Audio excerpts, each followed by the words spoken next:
Que história, né, irmãos? Que história essa do rei Manassés. É isso que nós vamos tentar aprender um pouco sobre a vida deste homem.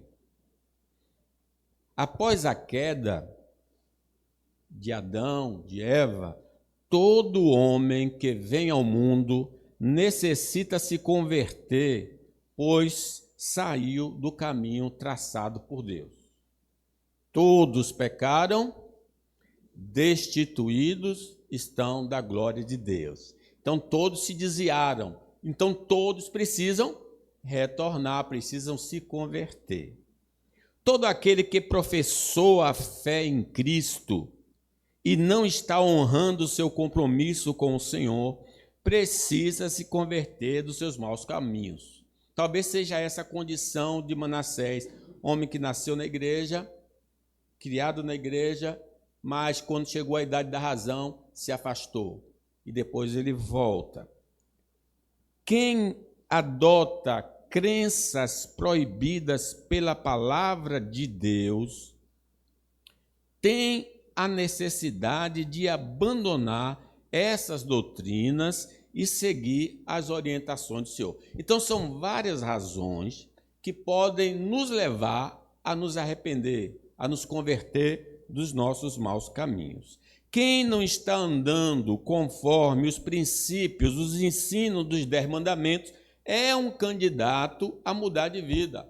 Arrependei-vos, para que sejam cancelados os vossos pecados. O rei Manassés de Judá, que governou Jerusalém por 55 anos, foi o maior que reinou dentre eles, inicialmente promoveu a idolatria, praticou a feitiçaria e chegou a oferecer seu próprio filho em sacrifício, levando o povo a pecar ainda mais. Por sua maldade, foi capturado pelos assírios, mas em arrependimento durante o cativeiro, orou a Deus, que o perdoou e o trouxe de volta a Jerusalém. Após seu retorno, Manassés removeu os ídolos, restaurou o templo e ordenou que o povo servisse ao Senhor. Embora o povo continuasse a oferecer sacrifícios em altares idólatras, sua história, a de Manassés, é marcada por uma transformação sincera de maldade para arrependimento e de reforma religiosa. Então é isso que nós vamos falar nesta manhã. A conversão do rei Manassés. Em primeiro lugar, a conversão do rei Manassés é necessária devido à sua vida pecaminosa. Versículo 1 e 2, que está escrito, leamos? Tinha Manassés 12 anos de idade, quando começou a reinar, e 55 anos reinou em Jerusalém. Fez o que era mal perante o Senhor, segundo as abominações dos gentios, que o Senhor expulsara de suas possessões diante dos filhos de Israel. Ele vai nascer naquele período que Deus prolongou a vida do rei, 15 anos. Então ele nasce nesse período, no período de vitória, no período de glória, do pai certamente muito avivado. Só que Manassés, como chegou à idade da razão, não seguiu a influência do pai, da igreja, e adotou um caminho totalmente pecaminoso. Ele se afastou completamente de Deus. Boa parte da vida do rei Manassés foi viver debaixo do pecado. Apesar de nascer em um lar que Deus era temido, ele optou por um estilo de vida que não agradava a Deus. Nós não somos diferentes do rei. Mesmo sabendo a vontade do Senhor, temos escolhido andar distante da vontade de Deus. Essa é a nossa, infelizmente, inclinação, a inclinação para o mal.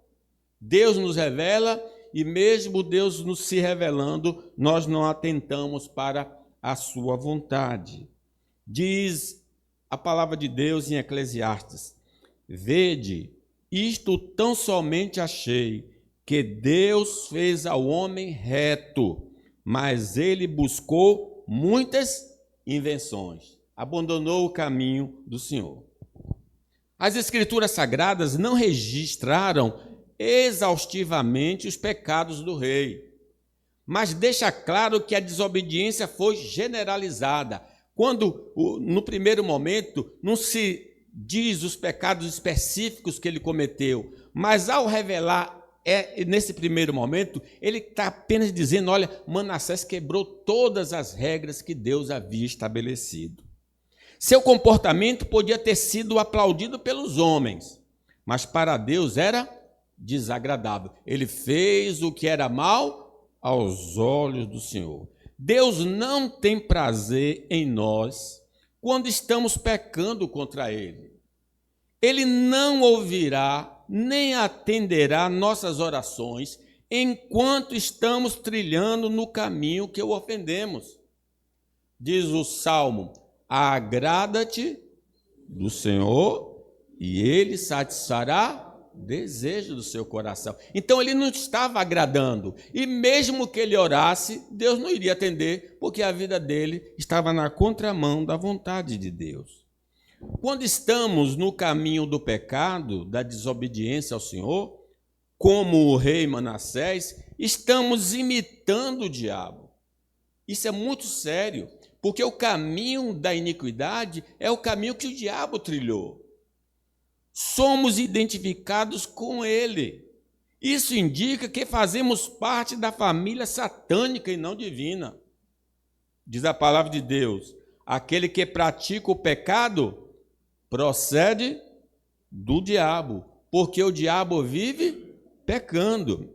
Isso indica, então, que nós fazemos parte dessa família. Viver transgredindo a lei do Senhor demonstra que não estamos qualificados para participar do casamento do Cordeiro. Não podemos ir à festa do casamento do Cordeiro, porque as nossas vestes não são apropriadas. Para isso se manifestou o Filho de Deus, para destruir as obras do diabo.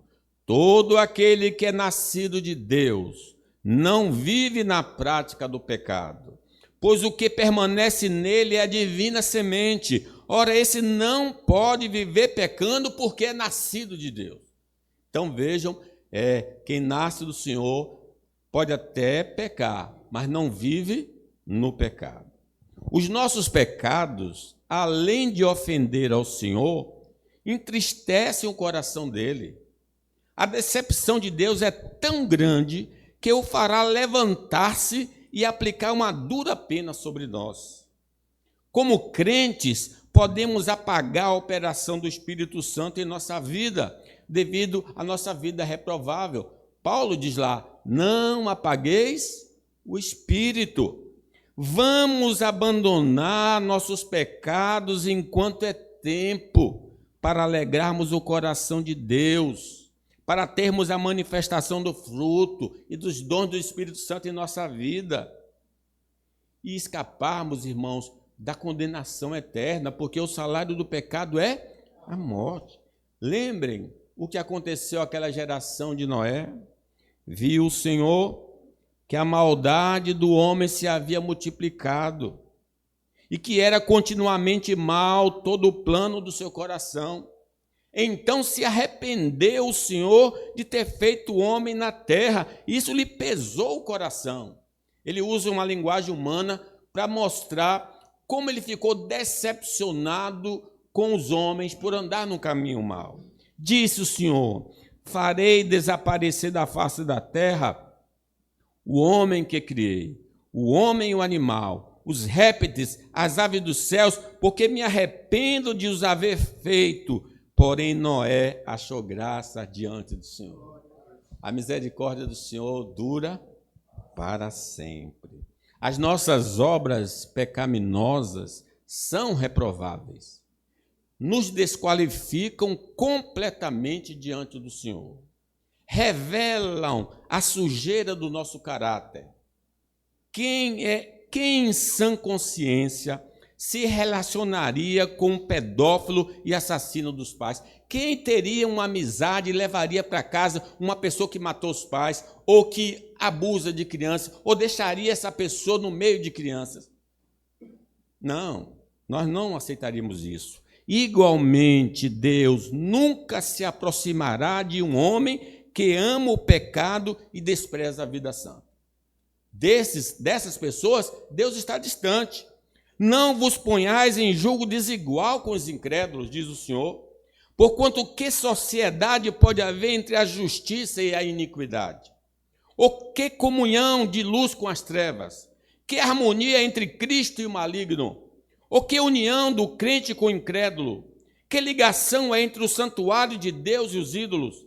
Porque nós somos santuário do Deus vivente. Como ele próprio disse, habitarei e andarei entre eles, serei o seu Deus e eles serão o meu povo. Por isso, retirai-vos do meio deles, separai-vos, diz o Senhor, não toqueis em coisas impuras, e eu vos receberei, serei vosso pai, e vós sereis para mim filhos e filhas, diz o Senhor Todo-Poderoso. Ainda que sejamos crentes, se estamos vivendo uma vida de impureza, nossa relação com o Senhor está interrompida. Eis que a mão do Senhor não está encolhida, nem surdo seu ouvido, mas as vossas iniquidades fazem separação entre vós e o vosso Deus, para que ele não ouça. Não gozamos mais de sua companhia. Sua mão é contra nós em todas as áreas de nossa vida. E se não houver arrependimento, iremos perecer eternamente. O Salmo 32. A sua mão pesava de dia e de noite. Deus quer nos perdoar. Amém. Deus quer nos perdoar e se relacionar conosco, mas nós precisamos confessar e abandonar o pecado. Necessitamos de Cristo para mediar essa reconciliação. Diz a palavra de Deus: lavai-vos, purificai-vos, tirai a maldade de vossos atos diante dos meus olhos, cessai de fazer o mal, aprendei a fazer o bem, atendei à justiça, repreendei ao opressor, defendei o direito do órfão, pleiteai as causas das viúvas. Por isso ele convida todos nós, se estamos afastados dele: vinde, pois, ainda que vossos pecados sejam como escarlata, eles se tornarão brancos como a neve. Ainda que sejam vermelhos como o carmesim, se tornarão como a lã. Se quiserdes e me ouvirdes, comereis o melhor desta terra. Mas se recusardes e fordes rebeldes, sereis devorados à espada, porque a boca do Senhor o diz. Então Deus está nos convidando para a vida e não para a morte. Em segundo lugar, meus irmãos, a conversão do rei Manassés era necessária, pois vivia em infidelidade para com Deus. Agora é um pecado específico dele. Leamos o 3? Porque... Tá passando aí? Não dá para ver, né? Pois tornou a edificar os altos que Ezequias, seu pai, havia derribado. Levantou altares ao Baalins e fez postes ídolos, e se prostrou diante de todo o exército dos céus e os serviu. Lembra o primeiro grande mandamento? Não terás outros deuses diante de mim. Quando abandonamos o caminho do Senhor, retornamos aos antigos deuses da nossa vida. Os velhos hábitos retornam com muita força, porque deliberadamente alimentamos as falsas divindades. Ele conta uma ilustração de que quando o espírito maligno sai de um homem, a casa fica toda arrumada. Mas aí o demônio vai para o deserto e, não encontrando lugar, ele volta para a antiga casa. E agora o estado desse homem será pior do que o primeiro, porque agora esse demônio trouxe mais 7 demônios. Porque o temor do Senhor já não mais existe em nossa vida, edificamos altares ao mundo, à carne e ao próprio diabo. Abandonamos a palavra de Deus, as obras da carne se manifestam em nossa vida. e passamos a ouvir a serpente e não a palavra do Senhor? Vamos nos levantar e correr para Deus, porque Ele é rico em perdoar. Ele vai tirar os trapos velhos do pecado e nos vestir de justiça e santidade. É o filho pródigo.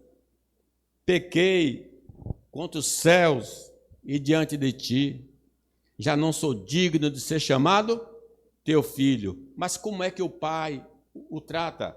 O pai, porém, disse a seus servos: trazei depressa a melhor roupa, vestiu, ponde-lhe um anel no dedo e sandália nos pés, trazei também e matai um novilho cevado, comamos e regozijemo-nos, porque este meu filho estava morto e reviveu, estava perdido e foi achado, e começaram a regozijar-se. Deus está querendo mudar essas vestes sujas da nossa vida e nos dar uma veste nova. Deixar de servir e adorar a Deus já é um grande pecado que cometemos, porque o primeiro mandamento é: amarás ao Senhor teu Deus de todo o teu coração. Mas se servirmos ao Senhor, quer dizer, continuamos na igreja com roupa suja, e ao mesmo tempo temos vários senhores que determinam nossa crença e comportamento, é gravíssima nossa iniquidade. Quer dizer, eu continuo professando a fé, mas trago os outros ídolos para junto de mim. Isso é gravíssimo. Deus não aceita se relacionar conosco se somos politeístas, adoramos vários deuses. Deus não aceita, Ele quer ter uma relação monoteísta com a gente, é um casamento monogâmico. Não existe nenhuma possibilidade de adorarmos a Deus se temos atração por qualquer divindade imaginária. Ninguém pode servir a dois senhores, porque ou há de aborrecer-se de um e amar o outro, ou se devotará a um e desprezará o outro. Não podeis servir a Deus e às riquezas.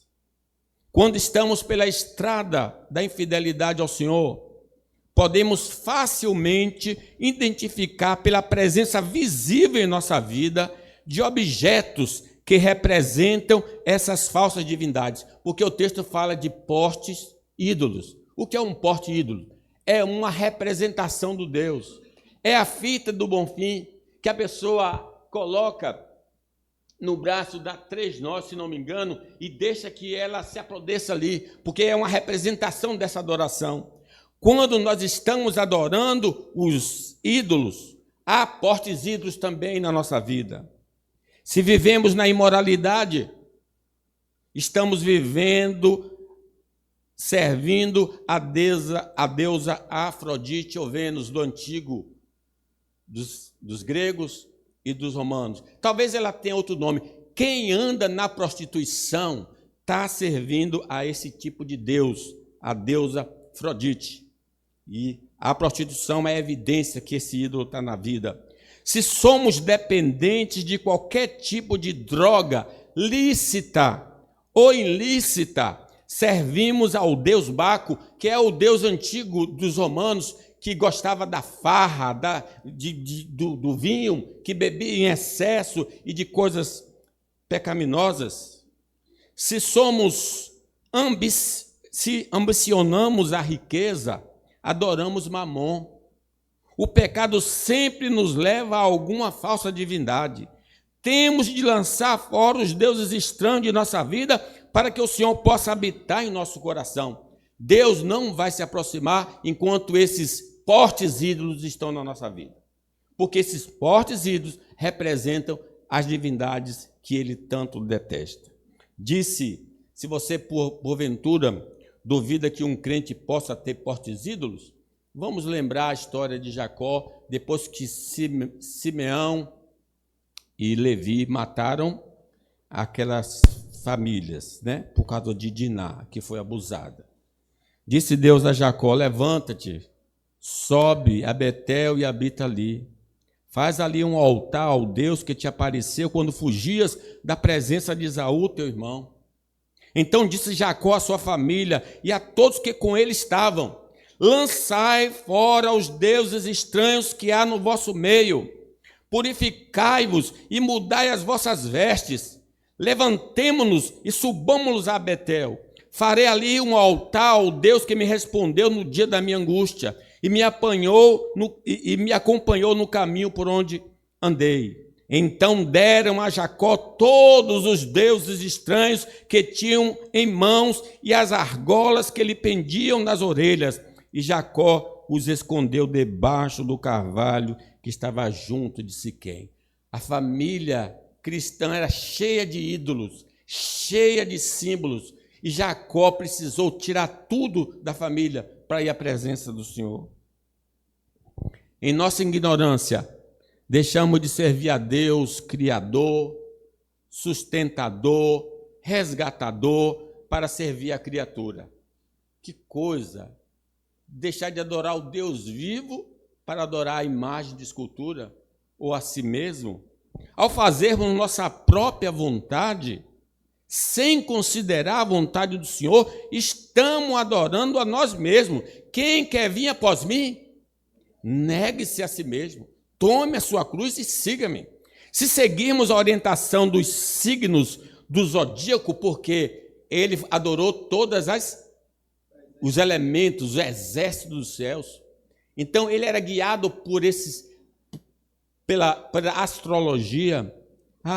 Como é que eu sou hoje um adorador desses ídolos? Vou lá no jornal, agora tem na internet. Eu sou Capricórnio. O que é que diz hoje para a minha vida? O que é que devo fazer? Em vez de consultar a palavra do Senhor, está consultando o zodíaco.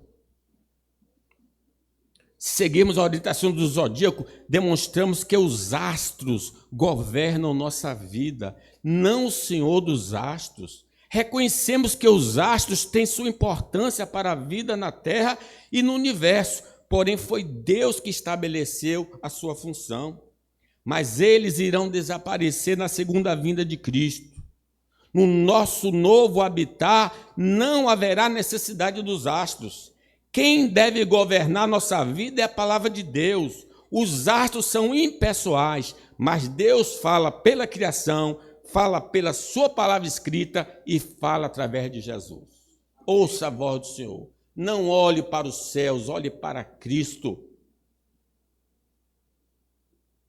A infidelidade ao Senhor se manifesta em não cumprirmos o voto que fizemos no dia da nossa profissão de fé e batismo. A irmã Cecília, para quem não sabe, sempre fazia referência a isso nas suas orações. Quem fez um voto ao Senhor, cumpra o voto que fez, porque Deus não se agrada de voto de tolo. E nós o fizemos no dia que professamos a nossa fé.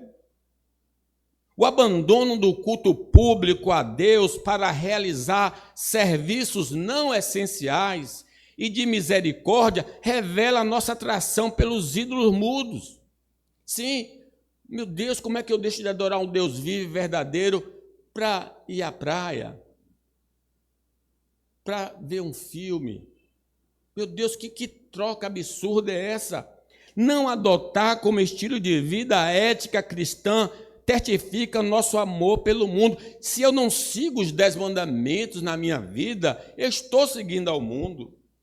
Não ameis o mundo, nem as coisas que há no mundo, porque o mundo passa, mas quem fizer a vontade de Deus, permanece para sempre. Toda nossa desculpa que damos de não poder falar com Deus, de adorar a Deus, de obedecer a Deus, são provas da existência de outros deuses em nossa vida e de nossa infidelidade ao Senhor. Quando eu não estou tendo tempo para Deus, eu estou tendo tempo para outro ídolo. Eu estou servindo a outro ídolo. Não podemos continuar por este caminho se não restaurarmos nossa comunhão com Deus através da obra de Cristo. Não há esperança para nós. Diz a palavra.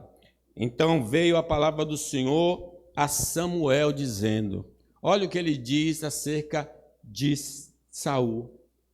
Arrependo-me de haver constituído Saul rei, porquanto deixou de me seguir e não executou as minhas palavras. Deus chamou Saul, Deus nos chamou. Mas será que nós deixamos de seguir ao Senhor? De obedecer a sua palavra?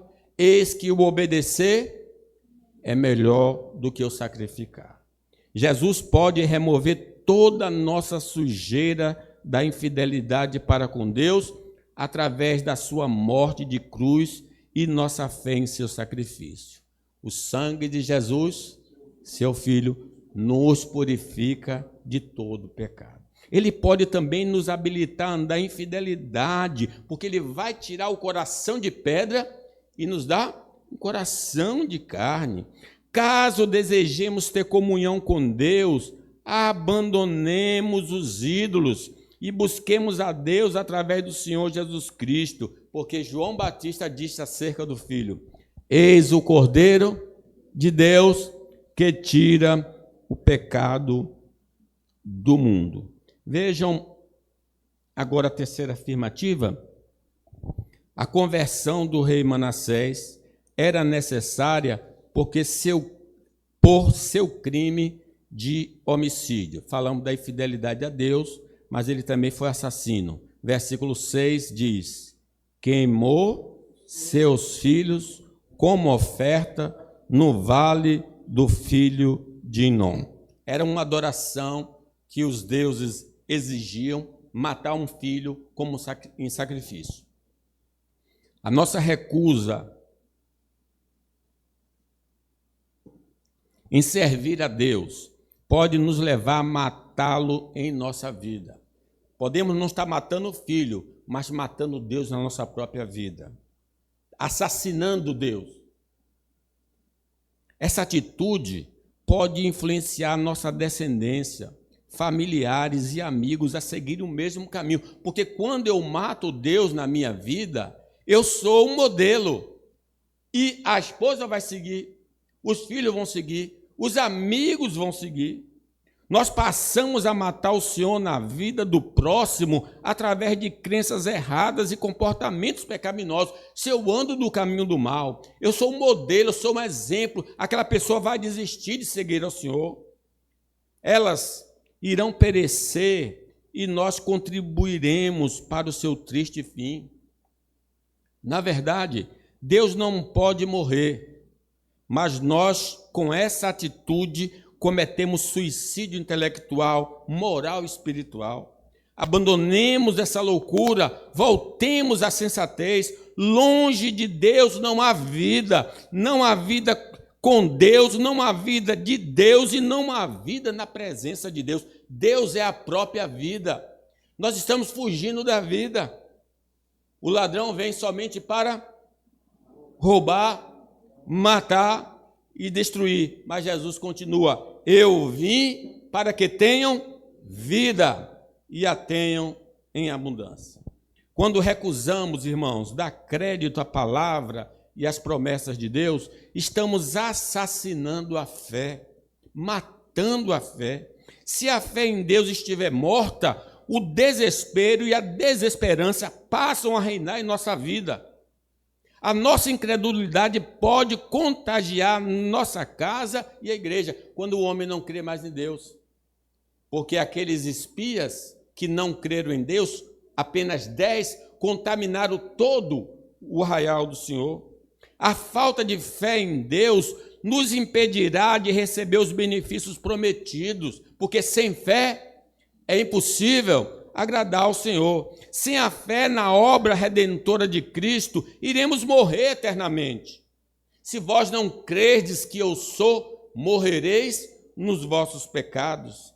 Se formos diligentes na leitura e meditação da palavra de Deus, esse crime de matar a fé pode ser evitado ou pode ser restaurado. Porque a fé vem pelo ouvir, e ouvir a palavra de Deus. Se não crermos na palavra de Deus, matamos também a esperança da glória. Não aguardamos de maneira esperançosa o retorno de Jesus, que mudará completamente a nossa sorte. Sem esperança, tememos a morte, porque não cremos na ressurreição do corpo. Com a esperança morta, não conseguimos crer no lugar de punição eterna para os ímpios, nem acreditamos em um paraíso eterno. Perde a fé, consequentemente não tem esperança. Não vai existir em nosso coração a expectativa de um corpo semelhante ao de Cristo, de um novo céu, de uma nova terra e da isenção de qualquer tipo de sofrimento na eternidade. A fé na palavra do Senhor é o alicerce da esperança cristã. Quem não crê não tem esperança. Confessemos a Deus nossa ausência de fé e a esperança nele. E ele nos concederá essas duas graças, porque a fé é um dom de Deus, a esperança é um dom de Deus. Naquele tempo, estava sem Cristo, quando não conhecíamos o Senhor. Separados da comunidade de Israel, estranhos à aliança da promessa, não tendo esperança e sem Deus no mundo. Ao deixarmos de amar a Deus, vamos eliminar automaticamente o verdadeiro amor pelo próximo. Quem não ama a Deus, não ama verdadeiramente o próximo. O amor verdadeiro respeita a posição de honra que foi concedida por Deus ao próximo. Honra teu pai e a tua mãe, para que se prolongue os teus dias na terra que o Senhor teu Deus te dá. Toda autoridade é representada neste mandamento. Quando há desrespeito a esse mandamento, é uma prova que não há amor verdadeiro. A presença do amor autêntico conserva o caráter do indivíduo, a imagem do indivíduo e a vida física do indivíduo. Eu não falo mal da pessoa para prejudicar a imagem dele diante do outro. Quem ama não lesa o vizinho. Se amamos os de perto, não os difamamos, nem os enganamos com mentiras. Quem ama o outro não inveja o seu sucesso, mas torce pela sua prosperidade. Não será tudo isso possível em nossa vida porque não nos relacionamos com Deus através de Cristo, porque é o Espírito Santo que nos habilita a amar. Ninguém tem poder em si de amar. É uma obra do Espírito Santo na nossa vida. Se não amarmos a Deus, também não amaremos o próximo. E se não amamos o próximo, também não amamos a Deus. Lembre que os dois grandes mandamentos, amar a Deus e amar o próximo. Diz a palavra de Deus, se alguém disser, amo a Deus, e odiar seu irmão, é mentiroso. Pois aquele que não ama seu irmão a quem vê, não pode amar a Deus que não vê. Ora, temos da parte dele este mandamento, que aquele que ama a Deus, ame também seu irmão. Quantos assassinatos temos cometido?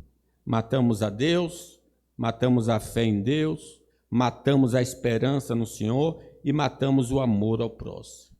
No Velho Testamento, nós receberíamos a pena de morte, execução. Em alguns países, há pena de morte. Quem mata, morre. Ou então, uma prisão perpétua. E no dia do juízo final, a penalidade será o lago de fogo por toda a eternidade. Nós já estamos marcados como homicidas pelas obras que praticamos. Lembra que o Caim matou o irmão e Deus o marcou? As obras que praticamos são a evidência que somos assassinos. Mas, diz a palavra, irmãos, não vos maravilheis se o mundo vos odeia. Nós sabemos que já passamos da morte para a vida, porque amamos os irmãos. Aquele que não ama, permanece na morte. Todo aquele que odeia seu irmão é assassino. Ora, vós sabeis que todo assassino não tem a vida permanente em si. Irmãos, Jesus morreu no lugar de um homicida. Vocês sabiam disso? O povo pediu para libertar Barrabás, homicida, e Jesus então tomou o lugar dele. Isso significa que ainda há esperança para nós. Nossos crimes todos podem ser apagados se crermos que Jesus morreu em nosso lugar. Ele morreu para que nós vivêssemos. Ele apaga do livro de Deus todas as nossas mazelas e escreve nosso nome no livro da vida. Ele perdoou Davi pelo seu assassinato, porque Davi, Salmo 51, Salmo 32, ele mandou matar o esposo de Betseba, mas Deus perdoou após o seu arrependimento. Ele perdoou Saulo. Saulo mandou matar muitos santos e Deus perdoou. E lhe confiou o ministério da pregação. Se nós, como assassinos, invocarmos o seu nome, seremos livres do crime de sangue. Estamos com a mão de sangue, mas Deus quer limpar através da fé em Cristo Jesus. Diz a palavra de Deus em Isaías, Ezequiel: então vou aspergir água pura sobre vós, e ficareis purificados de todas as vossas imundícias, e de todos os vossos ídolos vos purificarei. Dar-vos-ei coração novo, porei dentre vós espírito novo, tirarei de vós o coração de pedra, e vos darei um coração de carne, porei dentre vós o meu espírito, e farei com que andeis nos meus estatutos, guardeis os meus juízos e os observeis. Em quarto lugar, irmãos, a conversão do rei Manassés era necessária por causa de suas práticas proibidas de manipulação de poderes sobrenaturais. Não se preocupe com o tempo que eu estou aqui controlando.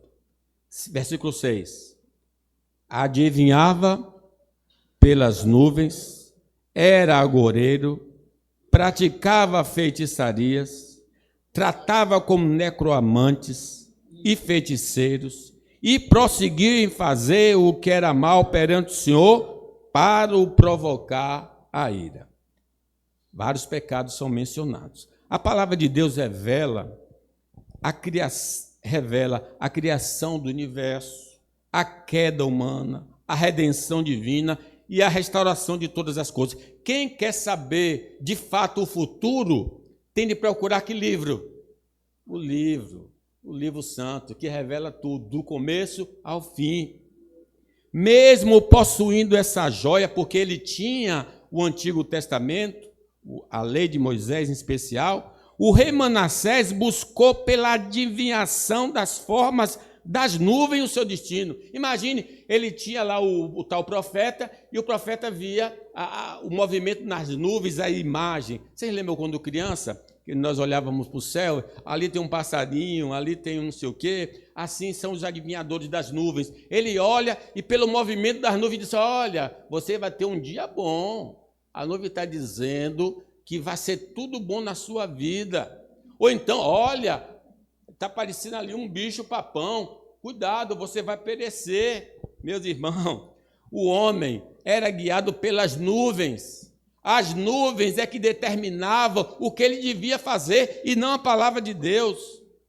Mesmo possuindo a joia, o rei Manassés buscou então as nuvens. Nós imitamos o rei quando desprezamos a revelação geral da Bíblia para o nosso viver e buscamos os profetas adivinhadores para conhecermos de maneira particular coisas da nossa vida que Deus não quis nos dar a conhecer. Irmãos, diz a palavra de Deus, as coisas encobertas pertencem ao Senhor, porém as reveladas nos pertence a nós e a nossos filhos para sempre, para que cumpramos todas as palavras. Então muitos vão escondidos buscar alguns profetas, me diga qual será o meu futuro, se eu vou ter esse emprego, aquele emprego, vou ter saúde. Meus irmãos, é o que Manassés fazia através das nuvens. Agindo assim, negligenciamos a revelação infalível da palavra de Deus para buscar no engano o nosso futuro. Leia a mão, por exemplo, né? Se abandonamos a palavra de Deus, não há salvação para nós. O que devemos crer e fazer está claramente revelado nos escritos sagrados. Nossa negligência nos fará perder as bênçãos dessa vida e da eternidade. Se não ouvirmos a palavra do Senhor, não viveremos, mas morreremos. Está escrito: ouvi e a vossa alma viverá. Abandonemos as especulações e nos firmemos na palavra revelada pelo Senhor para termos um futuro glorioso segundo Deus e não os homens. Porque está escrito: lâmpada para os meus pés é a tua palavra e luz para o meu caminho. Quando vivemos guiados pelos sonhos, ele era guiado pelos sonhos, que sonhamos, e não pela palavra de Deus, do Deus vivo e verdadeiro, estamos em rota de colisão com a vontade divina. Meus irmãos, sonhei hoje com cobra. Todo mundo há muito que sabe o que faz.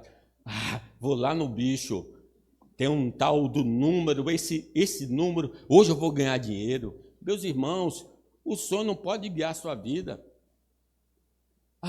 E quando o sonho é um pesadelo, por que ninguém interpreta, né?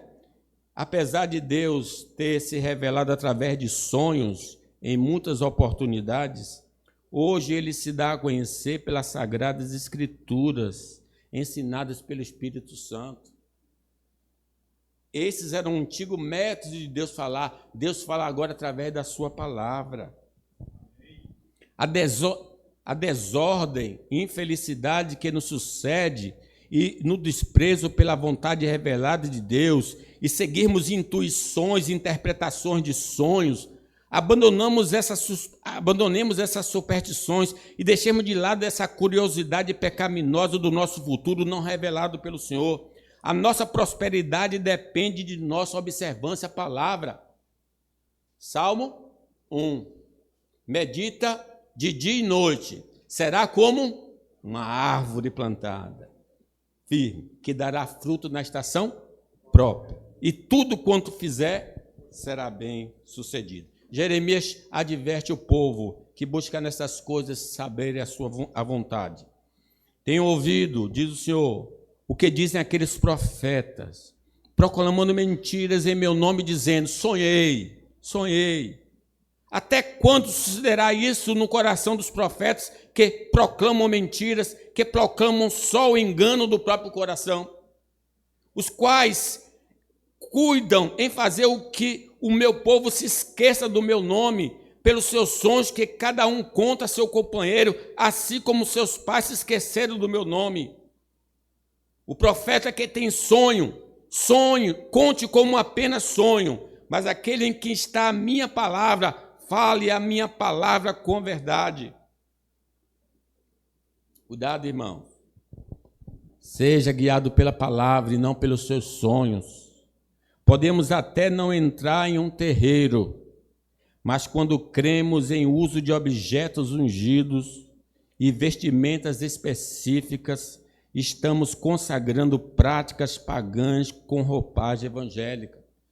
Quanto crente que acha, da água, pastor, a água ungida, a vassoura ungida, a rosa ungida. Quanto crente fica no secreto, crendo nessa bobagem, onde Deus nunca falou através desses objetos. Crentes que, só posso usar branco no dia de sexta-feira, só posso usar coxis no dia tal. Meus irmãos, não sejamos guiados por essas práticas de pecado. Estamos temendo quebra de espelho, passar debaixo de escada, gato preto, abrir guarda-chuva dentro de casa, chinelo virado e outros. Como nós parecemos com o rei Manassés. Não podemos ser servo de Deus e nos envolver com essas práticas de feitiçaria. Por trás desses rituais estão os demônios. Não devemos nos associar aos demônios. Essa palavra é para que nos arrependamos, confessemos nosso pecado, creamos que através da obra de Cristo podemos ser perdoados e libertos. Amém. Sigamos a Deus, irmãos. Porque, diz o apóstolo Paulo, nós, embora muitos, somos unicamente um pão, um só corpo, porque todos participamos de um único pão. Considerai Israel segundo a carne. Não é certo que aqueles que se alimentam dos sacrifícios são participantes do altar? Que digo, pois? Que o sacrificado ao ídolo é alguma coisa? Ou que o próprio ídolo tem algum valor? Antes digo que as coisas que eles sacrificam é a demônio que as sacrificam e não a Deus. E eu não quero que vos torneis associados aos demônios. Não podeis beber o cálice do Senhor e o cálice dos demônios. Não podeis ser participantes da mesa do Senhor e da mesa dos demônios. Ou provocaremos zelo ao Senhor? Somos acaso mais fortes do que ele? Manassés era assim. Ele estava na igreja, mas estava na feitiçaria. Buscar conforto e orientação através de parentes queridos que já morreram é uma loucura sem tamanho. Mas o rei Manassés adotou essa estrada. Quando ficamos presos a ensinos e tradições erradas que os mortos ensinaram, estamos sendo guiados pelos mortos. Ah, meu pai partiu, minha mãe partiu, mas ele me ensinou assim, e você assim, e nunca vou mudar. Meus irmãos, tudo que é errado que nossos pais nos ensinaram, precisamos abandonar. Não podemos continuar seguindo os mortos, vamos seguir os vivos. Agora, claro, tudo aquilo que eles fizeram, que está de acordo com a palavra de Deus, devemos conservar na nossa vida. Quem vai determinar o que devemos crer e fazer não são os nossos pais, a palavra de Deus. Quando vos disserem, consultai os necroamantes e os adivinhos, acaso não consultará o povo ao seu Deus? A favor dos vivos se consultará os mortos? A lei e ao testemunho, se eles não falarem desta maneira, jamais verão a alva. Essas práticas religiosas de buscar usar poderes sobrenaturais em nosso favor são detestáveis perante o Senhor. Estamos debaixo da sua ira, por isso iremos morrer. O nosso pecado nos matará. Necessitamos ser perdoados por Deus diante de tal maldade. Precisamos de Jesus para sermos purificados deste horrendo pecado. E, por último, a conversão do rei Manassés era necessária pela profanação dos meios de Deus se revelar ao seu povo.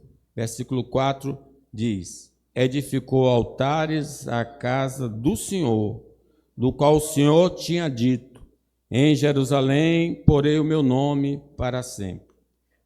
Versículo 5, também edificou altares a todo o exército dos céus, nos 2 átrios da casa do Senhor. Versículo 7, também pôs a imagem de escultura de ídolo que tinha feito na casa de Deus, de que Deus dissera a Davi e a Salomão seu filho, nessa casa e em Jerusalém, que escolhi de todas as tribos de Israel, porei o meu nome para sempre, e não removerei mais o pé de Israel da terra que destinei a seus pais, contanto que tenham cuidado de fazer tudo que lhe tenho mandado, toda a lei, os estatutos e os seus juízos, dado por intermédio de Moisés.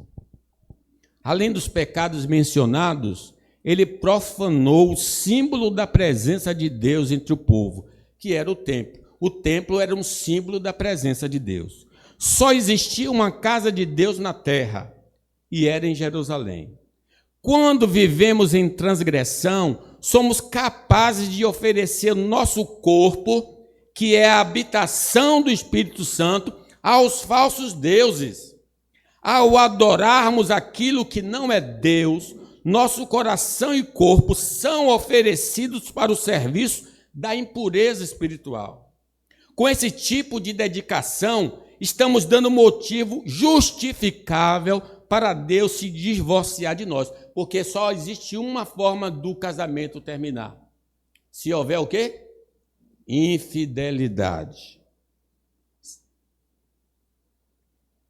Mas antes que isso aconteça, ele enviou seu filho para que possamos nos reconciliar com ele. Você sabe quando a pessoa vai num momento do divórcio, antes de assinar a sentença, tem um reconciliador para tentar fazer o casal voltar. É Jesus que veio nos reconciliar com Deus. Ele veio restaurar nosso casamento com o Senhor. Se não bastasse trair o Senhor, o rei colocou seus amantes deuses na casa de Deus. Porque geralmente quem tem amante longe. É uma coisa escondida no geral. Mas Manassés era tão descarado que ele disse, não, eu vou levar todos os meus amantes para a minha própria casa. E trouxe todos os ídolos para dentro da casa do Senhor. Quando o pecado em nós está descontrolado, conseguimos conviver pacificamente com crenças falsas e verdadeiras, com deuses falsos e o Deus verdadeiro. E achamos que isso é normal. Nossa consciência já não nos incomoda, mas isso está errado. Ao trazermos deuses para a nossa vida, o verdadeiro Deus foi embora e só voltará a se relacionar conosco se eliminarmos os falsos deuses da nossa vida. No dia que nós trouxemos esses deuses para a nossa vida, Deus foi embora. Ele não está lá. Os lugares dos quais as nações que vocês conquistaram adoraram seus deuses, tanto nos altos montes como nas colinas, e à sombra de toda árvore frondosa, derrubem os seus altares, destruam as suas colunas sagradas, queime os seus postes ídolos, despedace as imagens dos seus deuses, elimine desses lugares o nome deles. Vós, porém, não adorarão ao Senhor, o seu Deus, como eles adoraram os deuses deles, diz o Senhor. Se nós temos atração por crenças erradas e adotamos comportamento contrário ao ensino da palavra de Deus, somos amantes do mundo. Estamos emprestando nossa faculdade, nosso corpo à Babilônia. Apesar de seguirmos algumas orientações do Senhor, o nosso coração não é reto diante de Deus.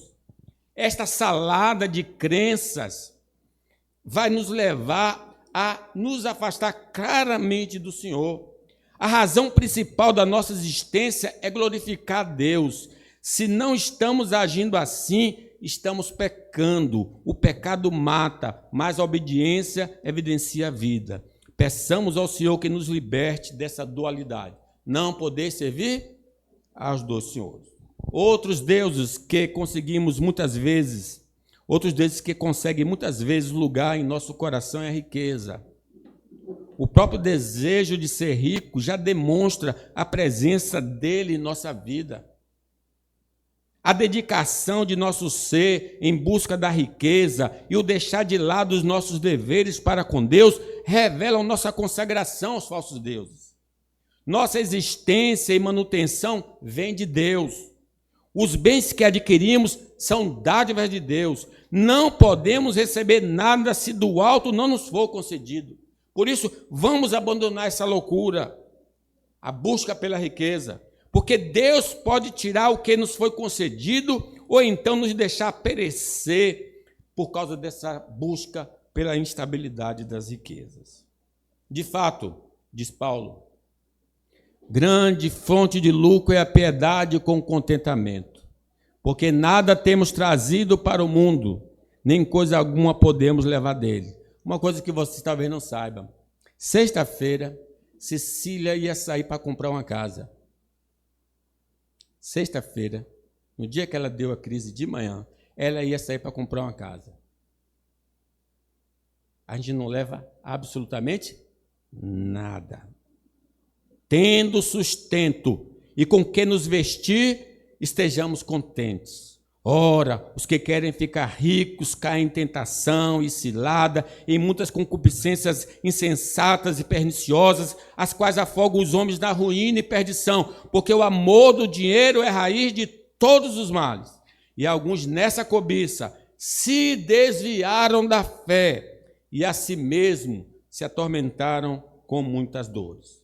Quantas vezes deixamos de participar da ceia do Senhor para nos dedicarmos às coisas insignificantes desta vida? A ceia é a lembrança de nosso valor aos olhos de Deus. Revela o seu grande amor para conosco. Deixa claro que se não participarmos, não podemos viver para sempre.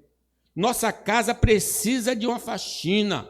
necessitamos fazer uma reconfiguração da nossa vida. Meus irmãos, a gente deixa Deus para fazer coisa dos ídolos. Concluo. Há vários sinais que indicam que precisamos nos converter. Nós podemos fingir que nada disso tem a ver conosco ou confessar a Deus nossas transgressões. Seguindo a primeira opção, no dia do juízo final, seremos condenados pelas nossas obras. Mas se adotarmos a segunda opção, seremos perdoados por Deus e absolvidos no dia do juízo final. Arrependei-vos e convertei-vos para que sejam cancelados os vossos pecados. Muitas vezes, como crentes, necessitamos nos arrepender por termos saído da rota de Deus para a nossa vida. Muitos heróis da fé tiveram de se converter dos seus maus caminhos. Se chegou a nossa vez, vamos fazer o mesmo que eles. Deus é misericordioso e perdoador. Porém, se nunca passamos pela experiência de conversão, mas através dessa mensagem estamos vendo os nossos pecados e a tristeza que eles causam ao coração de Deus, peçamos a Deus que nos converta. Busquemos a Jesus, o reconciliador entre Deus e os homens, para que os nossos pecados sejam cancelados. Ele vai tirar o nosso coração de pedra e nos dar um coração de carne, nos purificar com o sangue dele e colocar o seu Espírito em nós para que possamos andar em novidade de vida. Que Deus nos abençoe.